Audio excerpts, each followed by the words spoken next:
અને એવું તો છે જ નહીં કે એક સાયકલના પૈસા ભરશે ને તરત બાળક રહી જવાનું છે ને પૂરા મહિના સુધી જતું રહેવાનું છે ને બચ્ચું આવી ગયું. It is not like that.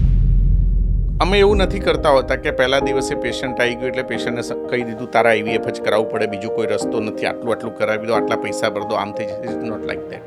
See, આ 1-2 રૂપિયાની વસ્તુ નથી, આ બધું લાખોમાં થતું હોય.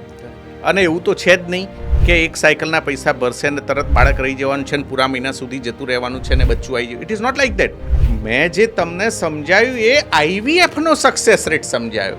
સી, આપણે એવું સમજીને ચાલીએ છીએ કે 100 પેશન્ટ છે, સક્સેસ રેટ આપણે 60% ગણીએ છીએ.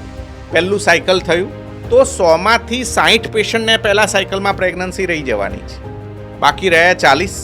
એ જે 40 છે એને બીજું સાયકલ થાય એટલે બીજા સાયકલનું પાછું એને પેમેન્ટ ભરવું પડે.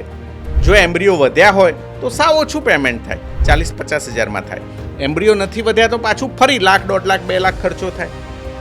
એટલે 40નું બીજું સાયકલ થાય, એના પાછા આપણે 60% ગણીએ એટલે 24 પેશન્ટ, 24 પેશન્ટ પાછા પાસ થઈ ગયા એટલે છેલ્લા 16 પેશન્ટ રહ્યા. એ 16 પેશન્ટનું ત્રીજું સાયકલ થાય. ત્રીજામાં પાછા 10 પેશન્ટ પાસ થઈ જવાના, છેલ્લા રહ્યા કેટલા? 6 પેશન્ટ. એટલે 3 સાયકલ તો આપણે કરતા જ હોઈએ. 6 પેશન્ટ કે જેને બધું જ નોર્મલ હતું, 3 સાયકલ થઈ ગઈ તો પણ પ્રેગ્નન્સી નથી રહી, તો પછી એને બીજા એડવાન્સ ટેસ્ટ કરાવવામાં આવે. એક એરા ટેસ્ટ આવે છે, પછી એક PGS ટેસ્ટ આવે છે. આ બધા ટેસ્ટ થોડા મોંઘા હોય છે, એ ટેસ્ટ કરાવવામાં આવે.